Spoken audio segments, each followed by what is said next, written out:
Bonsoir à toutes et à tous, bienvenue sur le plateau du grand invité ici sur Fréquence ESJ et une nouvelle fois ce soir, nous sommes extrêmement ravis de recevoir une nouvelle invitée et pas n'importe qui puisque nous recevons Safia Westphal. Bonsoir Safia. Bonsoir. Ravi de vous ou de te retrouver, comme on peut se tutoyer. Évidemment qu'on peut se Et tutoyer. tutoyons-nous alors pour le bien de l'émission.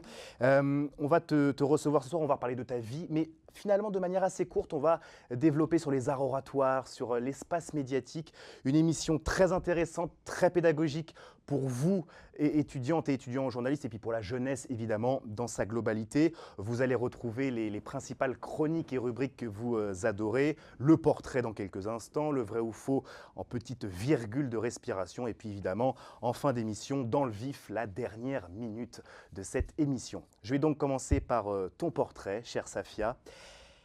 Il est des voix qui ne se contentent pas de remplir l'éther, mais qui tentent d'en dessiner les contours. Safia Westphal appartient à cette rare lignée de penseurs pour qui le mot n'est pas un simple outil, mais une architecture du verbe. Écrivaine, analyste et fine observatrice des courants qui traversent notre époque, elle s'est imposée dans le paysage intellectuel comme une figure de la clarté. Là où le tumulte médiatique privilégie souvent le bruit à la note, Safia, elle, choisit la précision. Elle incarne cette jonction délicate entre la rigueur de l'écrit, ce temps long de la réflexion, et l'immédiateté de l'oralité. Ainsi, c'est le presque rien qui fait le presque tout. Le grand public a notamment pu mesurer la pertinence de son regard lors de son passage remarqué en tant que chroniqueuse dans l'émission Click de Mouloud Achour. Dans cette arène où la culture populaire rencontre l'actualité la plus brute, elle a su imposer un style. Une éloquence sans artifice est capable de disséquer la complexité du monde avec une élégance qui n'exclut jamais la fermeté. Elle n'était pas là seulement pour commenter, mais pour donner des clés de lecture, rappelant sans cesse que derrière chaque image télévisuelle se cache un récit, et derrière chaque récit, une intention. Aujourd'hui, Safia Westphal nous invite à explorer ce qu'elle nomme avec justesse les arts écrits et oratoires dans le champ médiatique. Pour elle, la télévision n'est pas qu'un miroir déformant. Elle peut redevenir le lieu d'une parole habitée où le cœur véritable nous permet de concevoir à tout à chacun une estime incroyable. Peut-être avec vous ce soir.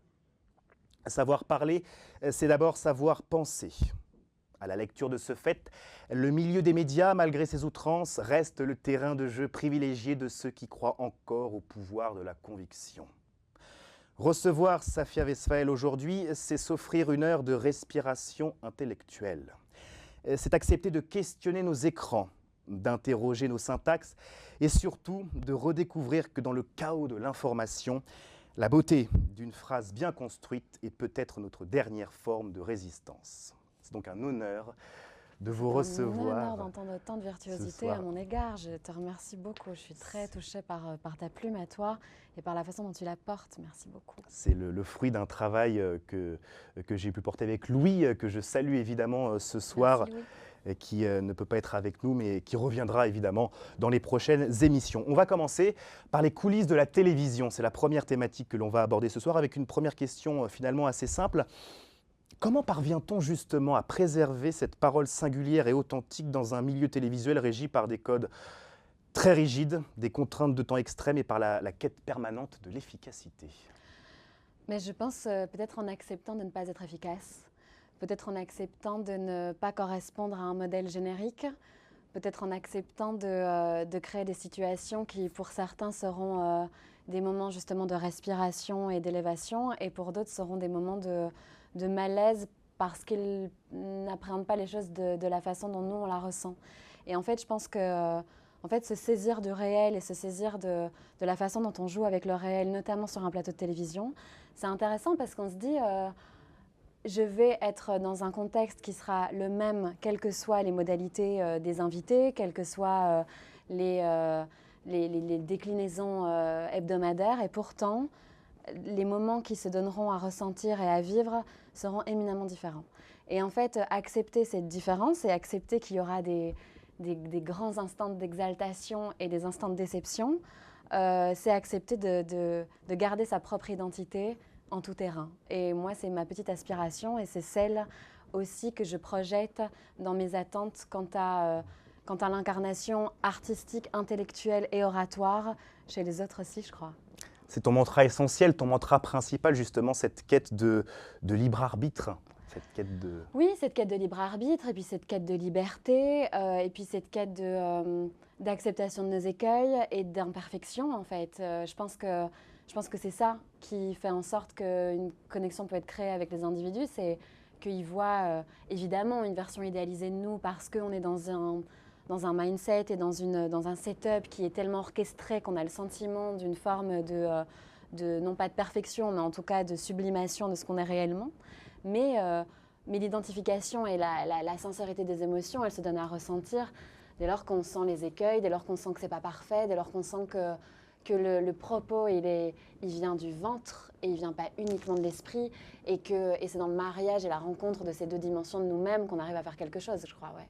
Et c'est dans ce genre de format justement que nous faisons ce soir que l'on peut s'offrir cette respiration de l'esprit, tant sur la forme que sur le fond. Le format de talk show, par exemple, n'apporte pas forcément cette respiration-là, et pourtant il a pignon sur rue désormais. Il favorise le clash, il favorise le trait d'esprit rapide. Pensez-vous que la télévision actuelle laisse encore une place réelle à la pensée complexe et au temps long, au-delà évidemment de notre format ce soir? Bon, déjà, tu m'avais promis de tutoyer, donc il faut recommencer à me tutoyer. C'est vrai, j'ai eu un petit moment de... C'est le professionnalisme, ça. Et donc, du coup, j'ai oublié la fin de ta question. Est-ce que tu peux Justement, la répéter? penses-tu, Oui. je me corrige, que la télévision laisse encore place à cette liberté de ton, à cette pensée complexe à développer sur le temps je long? pense qu'il faut aller la chercher, en fait, cette liberté-là. Je pense que, en fait, tu vois, rien n'est jamais figé, que ce soit sur les luttes, les élévations sociétales, les grands courants, qui soient intellectuels ou artistiques ou oratoires. La liberté, il faut aller la chercher, en fait. Et ce qui est intéressant, c'est que la télévision, elle est tellement concurrencée par l'explosion et la démocratisation de la parole sur les réseaux sociaux, notamment, sur des plateformes qui font et qui permettent à tout un tas d'individus de s'exprimer et en fait de prendre leur parole et de se saisir de la possibilité de créer des formats qui créent des connexions en fait, avec tout un tas de gens, que en fait, ça permet aussi, je pense, à la télévision de se remettre en question et non pas de se soumettre à une nouvelle pensée ou à des nouvelles modalités, mais en tout cas à se mettre à l'épreuve d'elle-même, à se remettre en question et à laisser des possibilités d'expression qu'elle admettait moins auparavant. Et notamment la poésie, notamment les temps plus longs, et notamment les espaces d'expression qui relèvent plus de l'émotion que de l'entertainment, je pense, ouais. Et quand on essaye de garder cette singularité-là, peut-on faire confiance et se faire confiance? Parce que c'est aussi important de se faire confiance quand on incarne un style, la poésie, la philosophie, etc., dans un milieu télévisuel que beaucoup, et ce n'est pas beaucoup, décrivent comme impitoyable. Je pense que, tu sais, la question de la confiance en soi, la question de la confiance en l'autre, elle fluctue, tu vois. Il n'y a pas d'éléments donnés définitifs qui nous permettraient de s'établir dans une sphère de confiance ou d'autoconfiance perpétuelle. Donc, je pense que la confiance, elle doit déjà, à plus forte raison, dans le milieu de la télé ou dans des milieux médiatiques, mais dans tous les champs du réel, il y a des moments où en fait, on va se sentir plus émotionné, précarisé, dans le doute, en tâtonnement.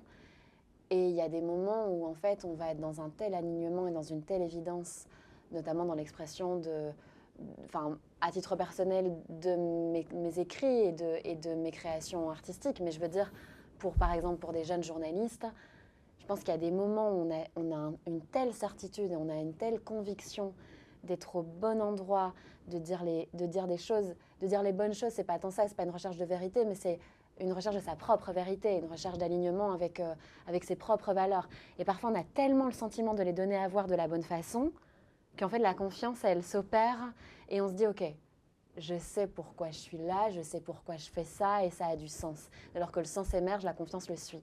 Mais est-ce qu'on a confiance de façon perpétuelle dans un champ médiatique qui porte des rapports de force invisibles mais réels perpétuellement? Non. parfois on n'a pas confiance, parfois on doute. Enfin, en tout cas, à titre personnel, je ne sais pas pour tout le monde, mais j'ai quand même le sentiment que c'est quand même une donnée assez universelle, ou en tout cas relativement majoritaire. Mais le doute permet aussi d'avancer. Bien sûr, bien sûr. Le doute, il est absolument nécessaire. Mais le doute qui déconstruit, celui qui fait mal, celui qui blesse et celui qui nous inhibe, celui qui prend le pas sur notre déploiement, il existe à certains moments dans une carrière. Et l'enjeu, c'est de savoir le transcender. Et comment on le transcende? En se réalignant à la vérité, à la véracité de notre identité. Et c'est tout une quête et une recherche réelle et perpétuelle. Et je pense juste que quand on est un jeune journaliste ou un jeune artiste ou un jeune orateur ou qu'en sais-je, le fait de garder à l'esprit que, vas-y, c'est pas figé en fait et c'est pas grave. Et il y aura des moments où on aura envie de s'enterrer dans une petite pièce et ne plus se donner à voir. Et il y aura des moments où on aura justement le sentiment de surexister et la volonté de surexister. Et qu'en fait, il y a une sorte de roulement comme ça. Quand on accepte ça, alors on est libre et alors on y va, je pense. C'est vraiment l'acceptation qui est au cœur de... Ouais, l'acceptation et le fait d'être indulgent avec soi. En fait, il faut vraiment être indulgent avec soi dans ce métier. Et ne pas penser que tout est figé une fois pour toutes dans les deux sens. Quand on se sent galvanisé, ne pas se dire « Ok, je suis le roi du monde et c'est bon » ou « la reine du monde ». Et à l'inverse, quand on a le sentiment d'être dans une impasse, savoir qu'il y a des horizons qui s'ouvriront à un moment donné et qui nous permettront de nous réaffirmer. Ouais. Et prendre du recul sur le regard des autres aussi, qui peut Ouais. être un poids, qui peut être une véritable chape de plomb. Ouais, et puis s'en nourrir aussi, tu vois. C'est toute la dialectique. Tout l'équilibre à trouver. Bien sûr, je pense, tu vois, le regard des autres, c'est aussi la tendresse, c'est aussi la médiation de soi par l'autre, c'est aussi le fait de ne pas rester enfermé dans une sorte de logique tu sais, de solipsisme où en fait tu te regardes que par le prisme de ton propre regard et donc du coup tu n'existes plus parce que quand tu n'as pas le médium des yeux de l'autre et de l'interaction avec l'autre, l'existence elle est intangible, en fait tu as besoin de ça. Donc le regard de l'autre, le chérir, mais ouais, le remettre en perspective d'une dureté qui n'est pas toujours légitime, savoir trouver cet équilibre-là, ouais, pour moi c'est fondamental. Mais l'injonction à vouloir sortir à tout prix du regard de l'autre dans des métiers comme les nôtres, que ce soit dans des métiers, tu vois, journalisme bien sûr, art, oralité, enfin je reprends évidemment ces éléments-là parce qu'on est ici pour discuter de ça. Vouloir aspirer à sortir du regard de l'autre de façon immuable, moi j'y crois pas une seconde, mais je pense qu'il faut l'appréhender de façon intelligente et pour en tirer une élévation et pas une déconstruction de soi en fait. Sur ces aspects positifs du regard de l'autre, est-ce Ouais. qu'il y a une rencontre qui a marqué ta jeune carrière, une rencontre que Waouh! tu peux nous partager Ah ce soir? écoute, fou là là, c'est dur ce que tu me demandes parce que il y a eu tellement de rencontres. Tu vois, sur le plan émotionnel, tu vois, moi, ma meilleure amie, elle est chanteuse, elle est interprète, elle est compositrice et auteure. Et c'est une artiste absolument extraordinaire que j'ai rencontrée dans le milieu artistique, d'abord par le prisme des réseaux, puis quand je me suis installée à Paris, on s'est rencontrés et depuis lors on chemine ensemble. Il y a quelques femmes dans ma vie qui sont fondamentales et dans le champ de l'art, c'est elle. Et c'est ça aussi toute la richesse, tu vois, c'est que j'ai aussi une autre meilleure amie qui est dans un rapport à la vie qui est complètement différent et en fait il y a une complémentarité et avec elle, cette chanteuse du coup qui s'appelle Dina Jeanne, il y a une sorte de gémellité de nos âmes et on chemine ensemble et c'est une rencontre qui a été déterminante. Maintenant, il y a plein d'autres personnes qui ont été vraiment déterminantes dans mon parcours. Mathieu Longade qui a eu le média Bonjour Tristesse, qui est un média de parole politique, qui est devenu un ami et qui m'a véritablement élevée et m'a permis de me rencontrer moi-même à bien des égards et qui m'a permis de faire preuve d'une audace incommensurable. C'est quelqu'un à qui je dois énormément. Mouloud Achour, c'est quelqu'un à qui je dois énormément aussi parce que son intelligence, l'éclectisme de sa pensée, l'audace dont il a fait preuve pour aller me chercher moi, c'est quelque chose que j'oublierai absolument jamais. Jim Nejman en Belgique, pour moi, c'est les prémices en fait de mon incarnation en tant qu'artiste et en tant que porteuse d'une parole publique sur le champ médiatique, donc je lui dois aussi énormément. Puis il y a des artistes aussi, tu vois, des artistes que j'ai rencontrés qui m'ont bouleversée.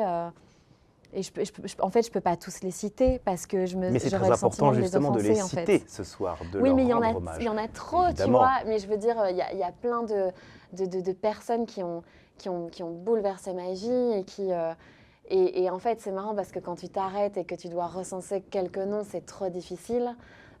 Mais ouais, moi, je suis trop reconnaissante de, de la diversité des individus qui gravitent autour de moi et qui, tant sur le plan artistique qu'intellectuel qu'émotionnel, et qui tous les jours m'élèvent en fait, tu vois. Donc je peux pas faire un choix univoque, mais il y en a Complètement. beaucoup. Mais il y a quelques noms comme ça qui ressortent et je trouve ça important et ça peut Ouais. aussi servir à notre auditoire, à notre audience qui peut-être feront quelques recherches ce soir pour s'intéresser à ces personnes. Et Bien c'est important sûr. de les mettre en Le nouvel lumière. EP de Dina Jeanne, il est sorti très récemment et vraiment c'est une œuvre extraordinaire. Il y a notamment un duo avec Benjamin Biolay et vraiment c'est d'une beauté incroyable. Ça s'appelle Itinéraire d'un amour, il faut aller l'écouter. Eh bien, allez l'écouter, le message est passé.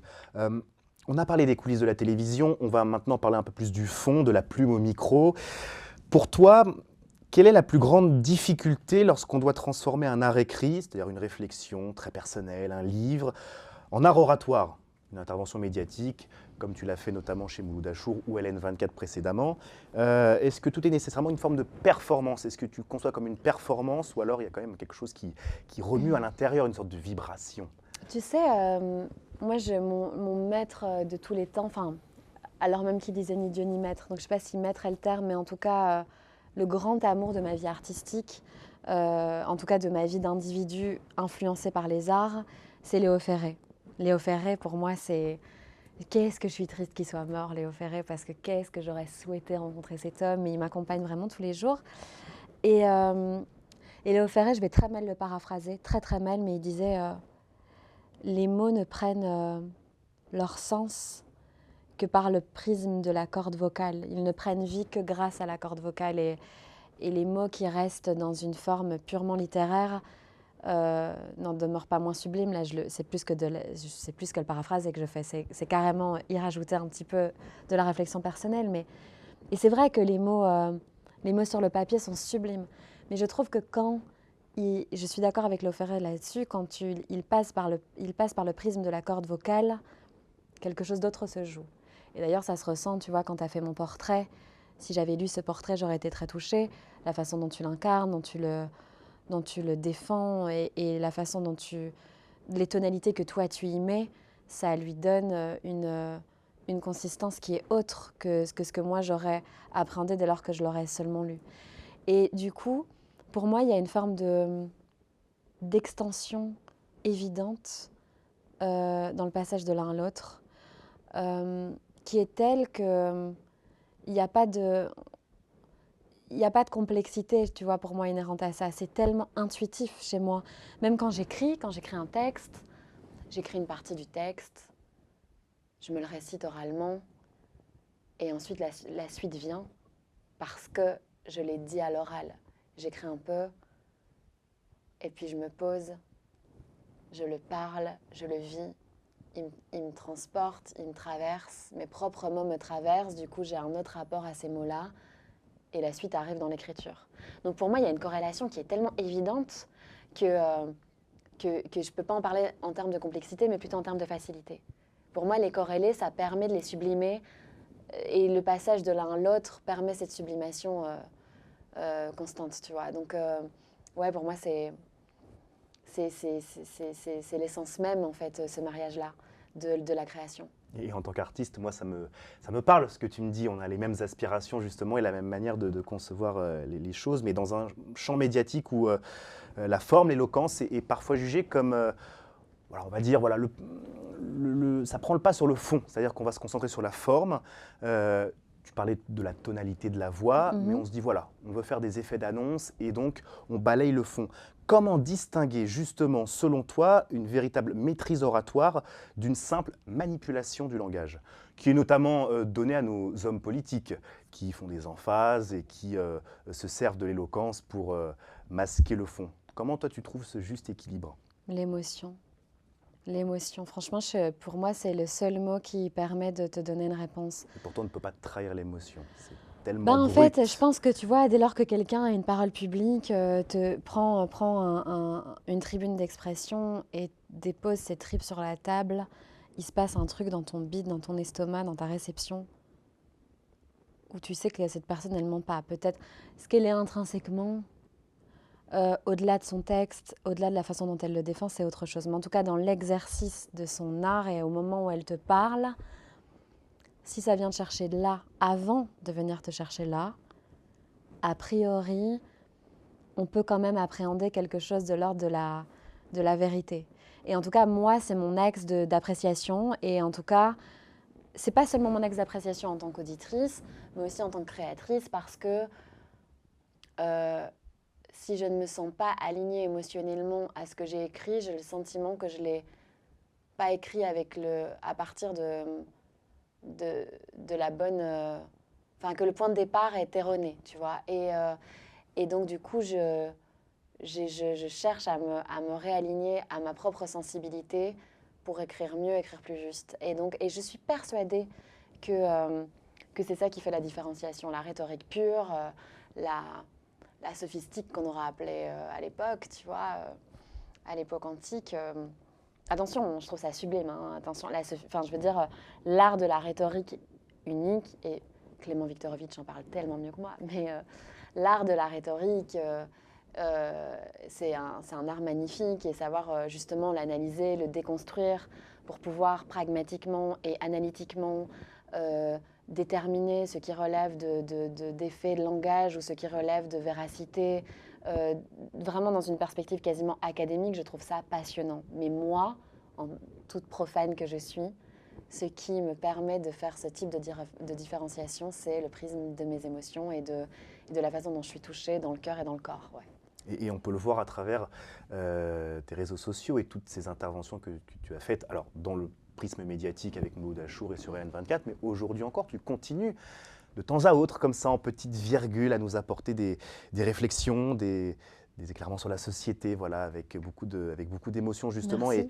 Et on le voit, enfin voilà, quand l'émotion est réelle, quand l'émotion est sincère, on ne peut pas la trahir et on capte le message directement avec le cœur. Et c'est important de te le dire ce soir. Et vous, chères auditrices, chers auditeurs, d'aller voir justement sur ces réseaux sociaux ces petites pastilles, ces petites virgules. La question que je vais poser, elle va intéresser beaucoup d'artistes qui nous regardent ce soir, de cette jeunesse artistique en pleine vibration. Justement, face à l'immédiateté de l'oralité médiatique, qu'est-ce que l'écriture t'apporte que le plateau de télévision ne pourra jamais t'offrir? Le temps de l'introspection, hein, déjà évidemment, hein, de façon très simpliste, l'écriture, c'est un temps d'arrêt, quoi. Tu vois, c'est se saisir du dialogue que tu as avec le silence, quoi. Tu vois, et je pense que on minore beaucoup la capacité du silence à faire dialogue avec soi, tu vois. Et il faut pas les éviter, en fait, les silences. Il faut vraiment pas les éviter, les silences, parce que les plus grands axes de compréhension de notre identité et de nos vies, ils se jouent souvent dans les silences. Donc, l'écriture, elle permet cette confrontation au silence, tu vois, parce que, certes, les mots se jouent, mais ils se jouent dans un écrin sans bruit. Et du coup, ils prennent vie différemment, ils cheminent différemment, et ça permet une forme d'élévation de soi et du rapport à l'autre qui est très, très, très, très différente et qui est absolument nécessaire, je pense. Et c'est important justement pour ces artistes qui sont parfois happés par les feux de la rampe. Parfois aussi, ils reçoivent des propositions de la télévision et on peut se perdre des fois. Ouais, Donc c'est bien sûr. important ce temps de l'introspection, justement, de prendre le temps d'écrire et de se recentrer sur soi-même dans un monde qui part à volo ou un monde qui est dans frénésie totale. C'est important et justement le cadre de cette émission permet aussi de prendre le temps de cette réflexion. Justement, petite virgule dans ce petit format, nous allons passer au vrai ou faux, incarné d'habitude par Louis, notre chroniqueur. D'accord. Je vais modestement le plagier entre gros guillemets ce On soir. pense à Louis ce soir, du coup. Exactement, bien évidemment. Je vais te poser 15 questions. Tu vas répondre par vrai ou faux, tout simplement. Et on va revenir évidemment sur 2-3 questions. Donc je développe pas, juste vrai ou faux. Juste vrai ou faux. Ok. Et on va revenir après sur 2-3 questions où j'aurais senti peut-être une émotion, une hésitation. On peut être totalement soi-même sur un plateau de télévision. Faux. À l'heure du direct permanent, la télévision a tué le droit à l'hésitation ou au silence, qui sont pourtant les racines d'une pensée saine. Oh, c'est difficile de ne pas nuancer. Mais si je ne peux pas nuancer, je dirais faux. Dans les formats enregistrés, le montage est devenu le véritable auteur du discours, capable de transformer une nuance en une affirmation radicale. Vrai. Pour exister durablement à la télévision, il faut accepter de devenir, malgré soi, un produit avec une étiquette figée, au risque de perdre sa liberté de mouvement intellectuel. J'ai envie de te dire faux quand même. Le prompteur est l'ennemi de l'émotion.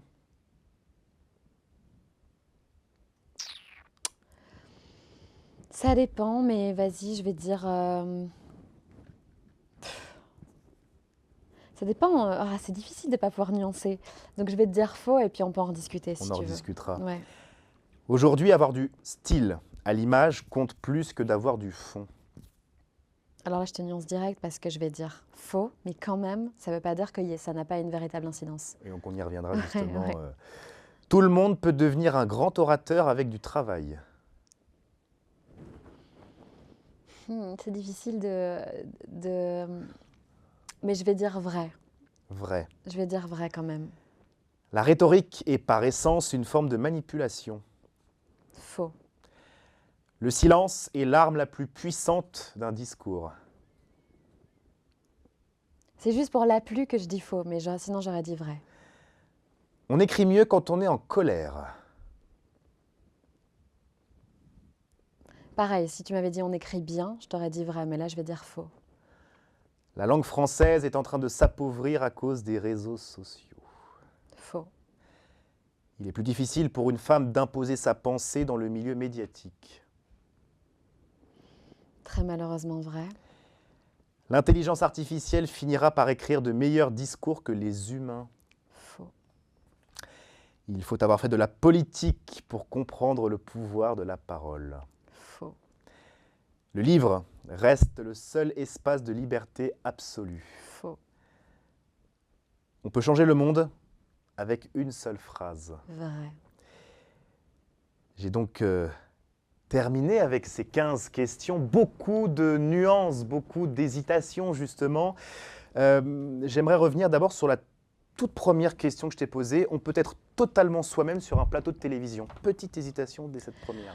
En fait, oui, je t'ai dit faux parce que je ne pouvais pas nuancer. Donc du coup, Là, on peut par développer. définition, ouais. Mais je pense que déjà, le on, il est trop générique. Donc je pense que dans certaines modalités d'expression et dans certains contextes, oui, possiblement.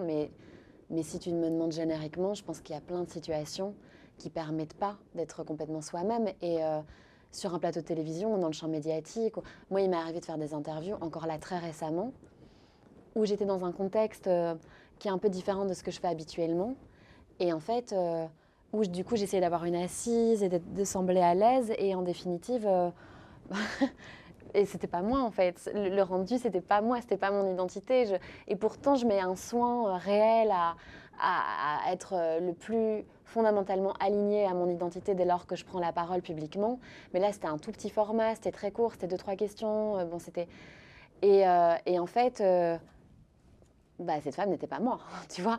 Donc ce que je veux dire, c'est que fondamentalement, ça dépend des contextes, ça dépend. On peut pas demander à quelqu'un d'être perpétuellement soi-même et de ne jamais faillir parce que tu arrives avec tes vulnérabilités, tu arrives avec...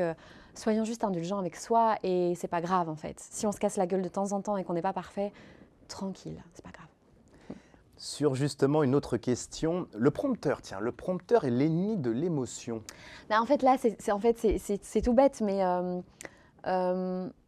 je crois que ça dépend qui l'a rédigé déjà, tu vois. Et en fait, si tu as toi-même rédigé, parce que sur des émissions, le présentateur notamment participe à la rédaction du prompteur. Et en fait, on a vu plein de contre-exemples. Moi, je n'utilisais pas de prompteur, par exemple, pour mes chroniques, j'avais mes textes. Mais voilà, je n'ai pas toujours retenu mes textes par cœur avant d'aller, parce que je n'avais pas toujours le temps. Avoir la possibilité de m'y référer, ça ne trahissait pas mon émotion, ça me permettait juste de pas en fait loupé une phrase fondamentale que j'avais écrite et qui était tellement importante pour moi à défendre et que dans l'élan d'un apprentissage par cœur de ma propre création, j'aurais pu oublier parce qu'en fait, paradoxalement, avec ses propres créations, on oublie davantage que les textes des autres qu'on retient un peu plus par mimétisme. Je peux te faire 100 000 fois Enivrez-vous de Baudelaire là maintenant. Tu me demandes de décliner, de réciter un texte à moi de bout en bout. Il y en a plein que j'arriverai pas à faire, tu vois. Donc parfois le prompteur, ça peut être le prompteur ou le support écrit, ça peut être intéressant quand même de l'avoir. Et par ailleurs, là c'est pas mon cas personnel, mais le nombre de fois où on a vu des individus, notamment des présentateurs de JT par exemple, se référer à un prompteur, mais tellement vrai dans le propos, parce que en fait, l'élément d'actualité qu'il traitait, c'était un élément brûlant, immédiat, dur, émotionnellement terrible. Et en fait, le prompteur leur permettait juste de ne pas se répandre, et de garder une forme de dignité et de noblesse dans des moments absolument innommables. Je pense que ça permet parfois de garder une cohérence pour ne pas que l'émotion prenne le pas sur ce qui doit se donner à voir en termes d'information, tu vois. Donc c'est pas toujours antinomique pour moi. Sur la question, et là c'est un petit peu ma Madeleine de Proust, la question du silence. Le silence est l'arme la plus puissante d'un discours. Pourquoi c'est ta Madeleine de Proust? Parce que moi je trouve à titre personnel que le silence c'est... L'arme, c'est peut-être, mais j'apprécie beaucoup le silence. Je prête beaucoup d'attention dans la manière d'éloquer au silence. Je trouve que c'est d'une noblesse absolue, d'une beauté absolue, et que ça permet d'avoir, à titre personnel, une respiration. Ça permet de donner du relief, et justement, l'émotion. Ça permet de donner aussi de l'émotion, et de ressentir et de capter l'émotion. Quand on débite un texte comme ça de manière tout à fait... On n'a pas le temps de prendre fait et cause pour... les gens qui nous entourent. Avec l'émotion, avec le silence, pardon, on peut comme ça se rendre compte de ce silence qui entoure une pièce quand on est accompagné. Et moi, je trouve ça magnifique. Tu viens de faire une très belle mise en abîme, là, parce que tu l'as dit en posant ton silence. Justement. Et du coup, c'était très joli. Mais repose-moi ta question et je vais te dire pourquoi j'ai dit Le silence est l'arme la plus puissante d'un discours. Parce que tu as dit la pluie. Le silence est une arme éminemment puissante au sein d'un discours. Peut-être pas la pluie. Parce que si tu ne polis pas tes mots pour en faire une possibilité de déploiement et d'émerveillement, ton silence sera mis au profit de quelque chose qui ne relèvera pas de la beauté, tu vois. Mais par contre, dès lors que les autres armes, même si le terme arme, il est à double tranchant, mais en tout cas les autres outils, dès lors que les autres outils sont bien utilisés et bien mis en perspective, alors le silence, c'est une possibilité de sublimation merveilleuse et ça, je suis tout à fait d'accord avec toi. Ouais. Sur la textuelle, pareil, une petite reprise que tu m'as faite. On écrit mieux quand on est en colère. Ouais, on écrit très bien quand on est en colère, mais pas forcément mieux. On écrit aussi très bien quand on est amoureux, quand on est en douceur. Et donc peut-être pas mieux, mais en tout cas, on peut très bien écrire avec la colère. Ouais. Sur la question de la langue française qui s'appauvrit avec les réseaux sociaux. Je ne suis pas du tout d'accord avec ça, moi. Pas du tout d'accord avec ça. Moi, je trouve qu'il y a des propositions...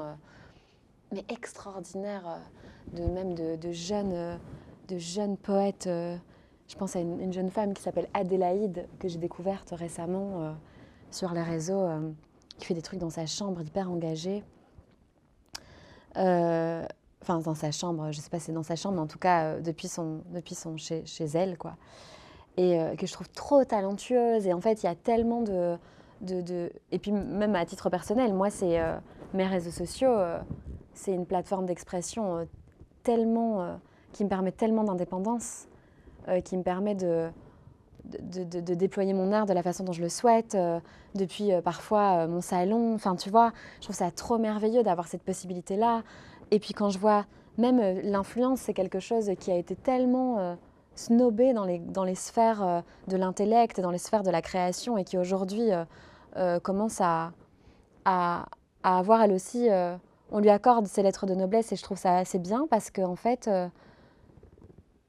parce que c'est mérité en fait. C'est des personnes qui parviennent à créer des microcosmes, des univers, à accompagner d'autres gens.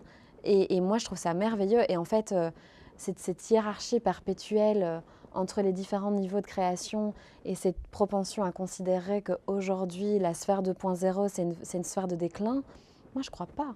Moi, je pense que c'est bien au contraire une possibilité de saisir de nouvelles formes de liberté. Ça ne veut pas dire qu'il n'y a pas au sein des réseaux sociaux tout un pan hyper problématique, le scrollage infini, la captation de nos esprits par les écrans. Il y a la jeune génération, la jeunesse, voire l'enfance qui est happée par tout ça. Ça peut être hyper problématique. Les situations aussi de revenge porn, de harcèlement, enfin tout ça, c'est des choses qui sont extrêmement importantes à garder à l'esprit. Donc il faut toujours être vigilant, comme dans toutes les sphères. Mais ériger les réseaux sociaux comme étant une déconstruction de la pensée, notamment de la pensée intellectuelle ou du langage, je pense que c'est quasi réactionnaire. Quasi réactionnaire. Ouais. Mais c'est important justement et de mettre en valeur des artistes, des jeunes artistes comme ça qui portent un message aussi, qui portent un message et qui font taire aussi beaucoup de personnes, beaucoup de gens. Bien sûr, je suis persuadée de ça, vraiment. Sur la question de l'intelligence artificielle, là aussi, finira-t-elle à écrire de meilleurs discours que les humains? Là, on est parce que l'émotion, j'imagine. Parce que l'émotion, tu as tout compris. Parce que les écueils, et parce que les imperfections. L'intelligence artificielle, elle génère un texte parfait. Mais c'est pas ça qui touche les gens, c'est pas la perfection. La perfection, j'allais être trivial, mais la perfection, ça fait chier en fait, on s'emmerde face à la perfection. Ce qui est intéressant, c'est les écueils, c'est les fragilités, c'est les erreurs de langage dans un texte. Je veux dire, Véronique Sanson, quand elle écrit « Chanson sur ma drôle de vie », elle dit « Et je fais ce que j'ai envie ». Et pas ce dont j'ai envie. Et je pense qu'elle racontait que son père lui disait « Tu sais que c'est une erreur grammaticale ». Et elle a dit « Je m'en fous. Moi, c'est comme ça que j'ai envie de le dire ». Et c'est pour ça que c'est un hit, en fait. C'est pour ça que je ne sais combien de décennies après, on la chante encore et que ça a été la BO d'un film magnifique avec Leila Bekti et Géraldine Nakache, Tout ce qui brille. Enfin, je veux dire, c'est ça qui fait la beauté du texte, c'est l'imperfection. Les textes parfaits, déjà, ils sont hermétiques et en plus, ils viennent pas nous chercher. Les écueils, les fragilités. Et je pense pas qu'on pourrait un jour modéliser une IA qui permettrait de générer des écueils, en fait. C'est un petit peu contradictoire avec l'essence même de l'IA. Donc, c'est ça qui fait notre force. C'est qu'on est trop imparfait et qu'on est trop beau dans nos imperfections. Et la création se doit d'être imparfaite pour être porteuse de sens, tu vois. Et toute dernière question sur laquelle je voulais revenir, sur la question de l'oratoire. Tout le monde peut devenir un grand orateur avec du travail, là aussi. Oui, là, je pense qu'il faut nuancer, parce que je pense qu'effectivement, l'oralité, elle est à portée de beaucoup d'individus et beaucoup plus qu'on ne le pense. Et je pense surtout qu'on est tous porteurs d'une intelligence singulière et que l'enjeu et la quête humaine, c'est d'aller chercher son intelligence et son incarnation propre au sein du monde. Mais je pense qu'il y a des personnes qui n'en ont pas envie. Et je pense que parfois, il y a une sorte d'injonction à l'oralité et à la maîtrise de l'oralité que je trouve... J'allais dire totalitaire, mais je suis un peu excessive. Pas totalitaire, mais je veux dire, il y a une injonction qui n'est pas nécessaire. Il y a des personnes que je trouve tellement brillantes, tellement fantastiques, tellement virtuoses, alors qu'elles n'ont pas l'oralité.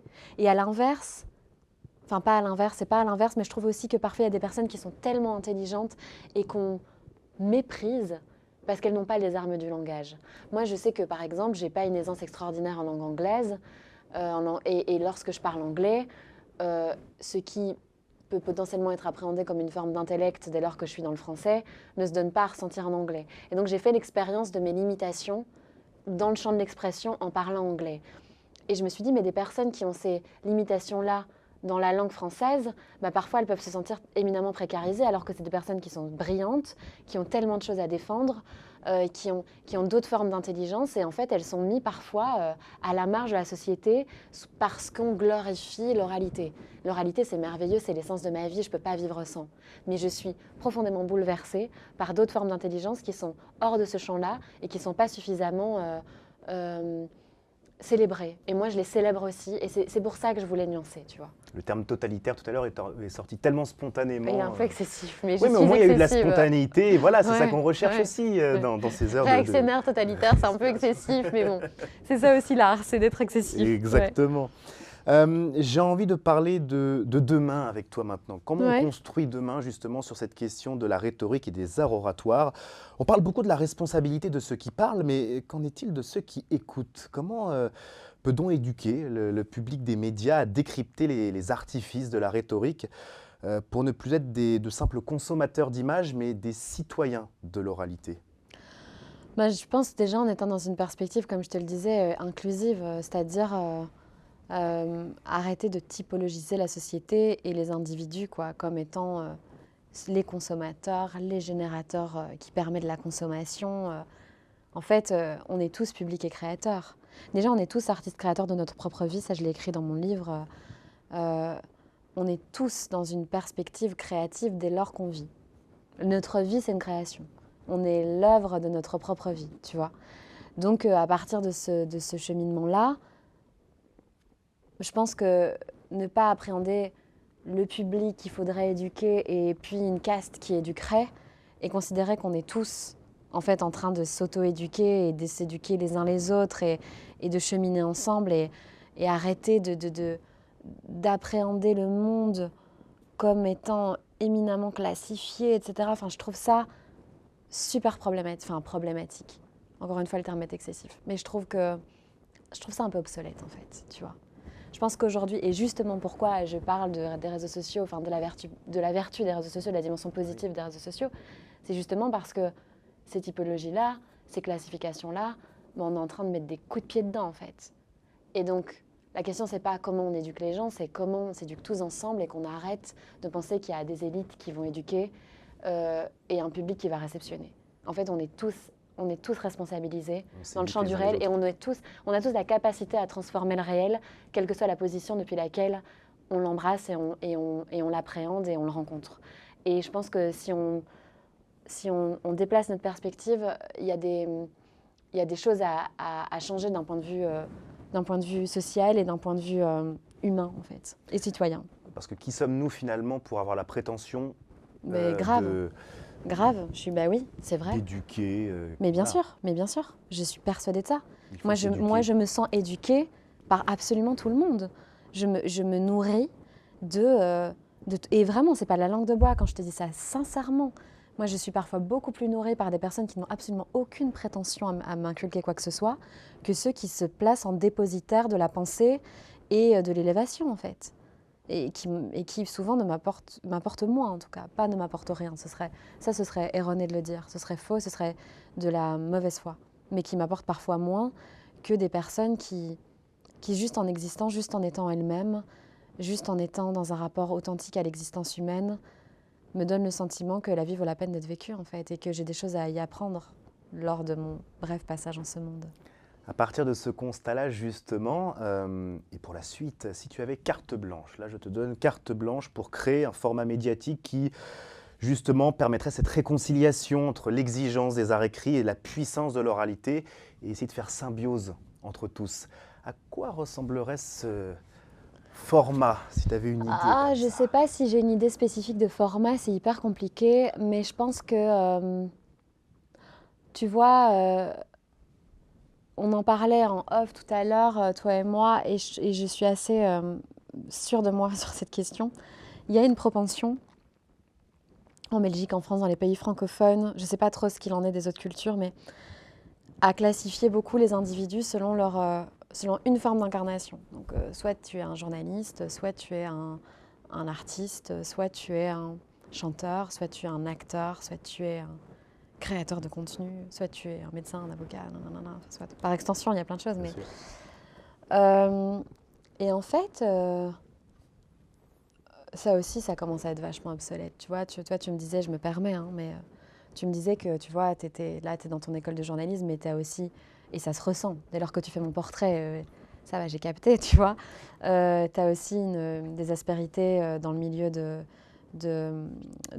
l'art oratoire et plus largement de la comédie, du théâtre, etc. Et ça se ressent que tu es aussi un artiste de théâtre dès lors que tu prends la parole. Euh, et en fait, tu choisis pas. Et je trouve ça génial de ne pas choisir. Et, et je pense que des médias ou des modalités de création, d'émissions, d'espaces d'expression, dans lesquels on nous demande moins de choisir et qu'on accepte des formes d'hybridité chez les individus, ce serait génial. J'ai pas de, tu vois, de format hyper précis à donner, mais en tout cas, cette hybridité-là, je pense qu'elle est vraiment hyper nécessaire aujourd'hui, en fait, d'accepter, d'admettre que vas-y, le champ du réel, il est tellement, tellement vaste et il n'y a pas une seule réponse donnée à soi pour être qui on est, tu vois. Et donc, des espaces d'expression qui nous permettent cet éclectisme d'incarnation, ce serait vachement cool. Voilà, je pense que ce serait un truc comme ça.